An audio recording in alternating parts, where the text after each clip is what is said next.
Buenos días, mi nombre es Michelle Alejandra Zamora Martínez y a continuación, mi equipo, el cual está integrado por María Guadalupe Gutiérrez Barrientos, Aranza González Lozano y Montserrat Contreras Rubio, presentaremos la línea del tiempo, en el cual hablaremos de los principales exponentes de la pedagogía, desde el pensamiento clásico hasta el pensamiento pedagógico positivista. Para iniciar con nuestra línea del tiempo, comenzaremos hablando acerca de la pedagogía clásica, en la cual diferentes filósofos se vieron involucrados y dieron sus aportes. Pitágoras, Isla de Samos, actual Grecia, 572 a.C., 497 a.C. Fue un filósofo y matemático griego.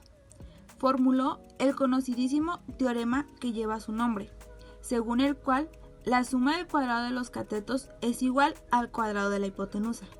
Se le atribuye también la construcción geométrica de los primeros sólidos perfectos, el descubrimiento de los números perfectos y números amigos, así como números poligonales. Su trabajo con triángulos y con la raíz cuadrada fue funcional. Sócrates, Atenas, 470-399 a.C. Filósofo griego. De él no tenemos ningún escrito, porque prefería dialogar con sus alumnos. De hecho, su método se basaba exclusivamente en la dialecta. Sócrates utilizaba un método de enseñanza muy particular, conocido como mayéutica. Para él, todo ser humano buscaba por naturaleza, de forma innata, hacer el bien, y cuando alguien hacía el mal era por ignorancia. Platón, Atenas, 427-347 a.C. Filósofo griego, alumno de Sócrates y maestro de Aristóteles.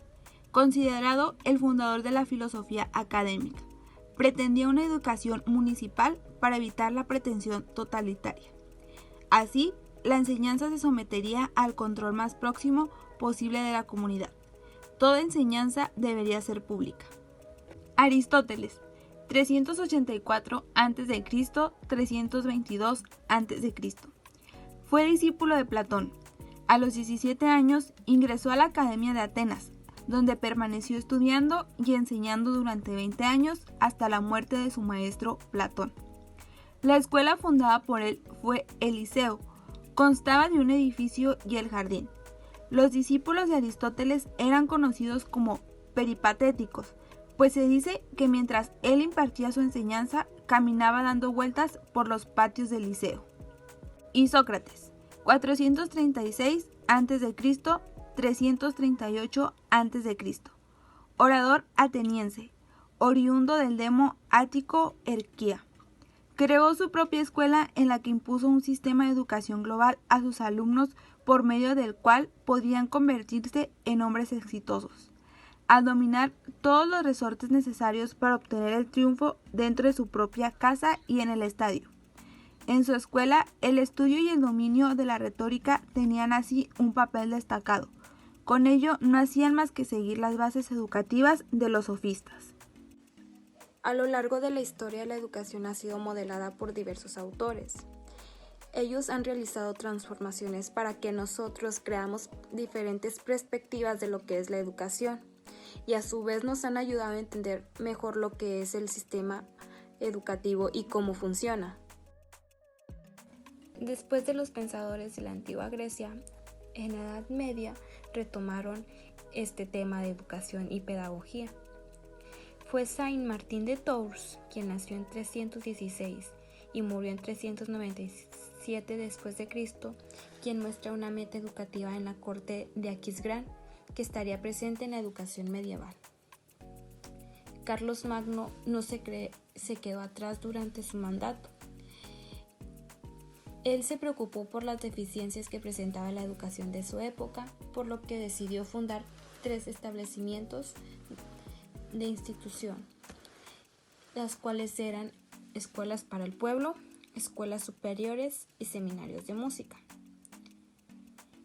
En las escuelas populares, los niños aprendían a leer, escribir y contar. Durante su mandato también se creó la Escuela Palatina en 782 después de Cristo, la cual fue fundada con el propósito de renacer la cultura para fortalecer el imperio de Magno. En estas escuelas se recopilaban textos clásicos, se escribían breviarios religiosos y se redactaban crónicas.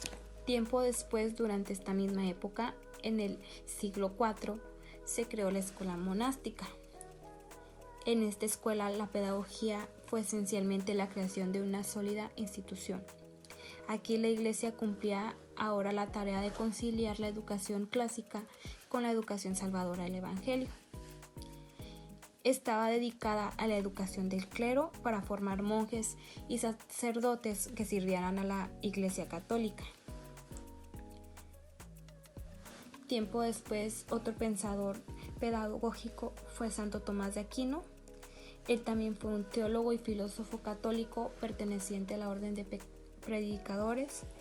Fue el principal representante de la tradición escolástica y fundador de la Escuela Tomista de Teología y Filosofía.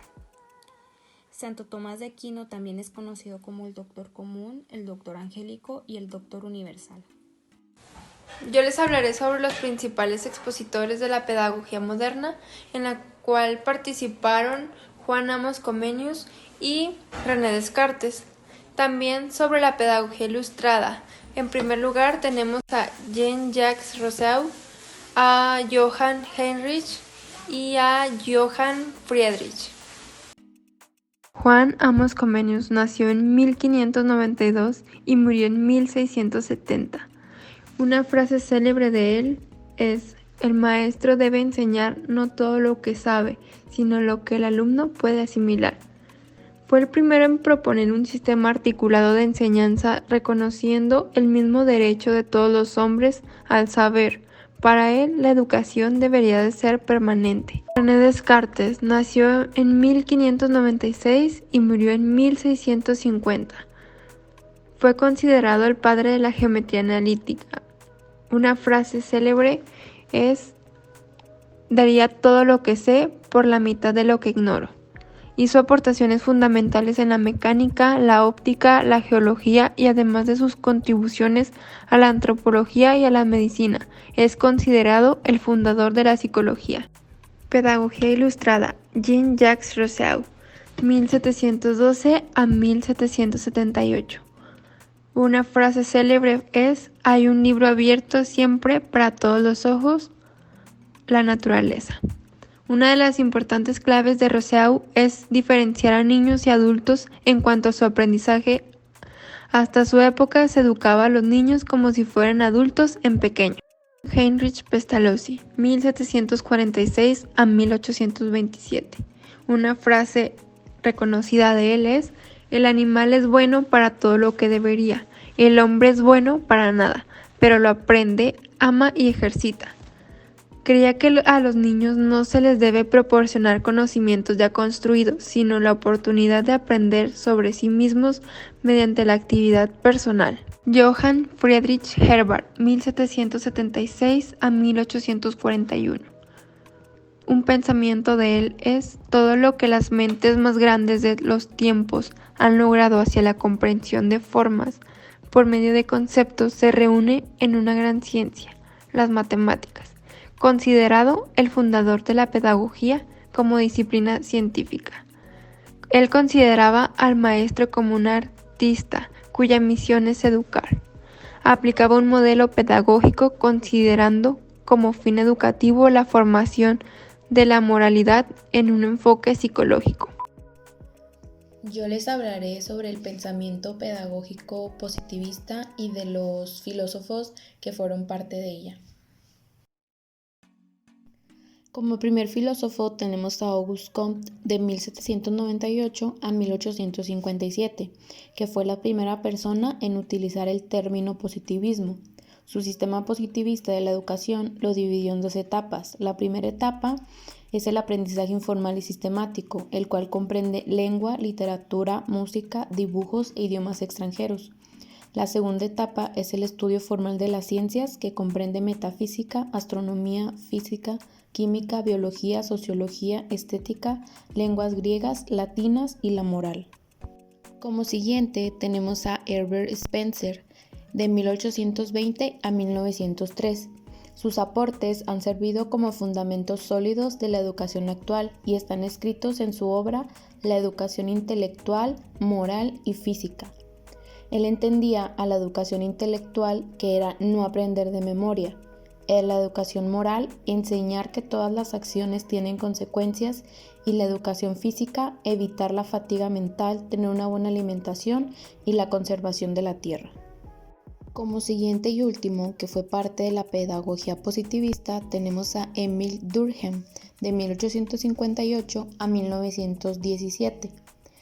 Para él, el hombre no nace, se hace, y es la sociedad la que lo forma y transforma. Por medio de la socialización se reprimen los instintos y el hombre se prepara para acatar reglas y leyes que se le van marcando desde su nacimiento. Por último, les hablaré sobre el pensamiento pedagógico socialista y los filósofos que fueron parte de esta pedagogía. Como primer filósofo tenemos a Karl Marx, de 1818 a 1883. Para él, la escuela reproduce a la fábrica. Ambas producen y reproducen la división social del trabajo y la división entre trabajo físico e intelectual. Como siguiente tenemos a Vladimir Lenin, de 1870 a 1924, que marcó con un pequeño discurso el cual es: debemos dedicarnos a toda costa, primero a aprender, segundo a aprender, tercero a aprender. Y después hagamos de modo que ese aprendizaje no se quede en letra muerta, sino que se convierta en parte de nuestro propio ser y un elemento plenamente integrado de nuestra vida social.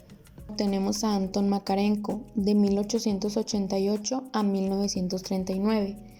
Su enseñanza estaba basada a niños delincuentes, es por eso que su teoría es comunista, porque aplicó como estrategia el trabajo, poniendo énfasis lo que es la rigidez, el orden, la honestidad, la diligencia, la eficiencia y la puntualidad. Por último, tenemos a Antonio Gramsci, de 1891 a 1937.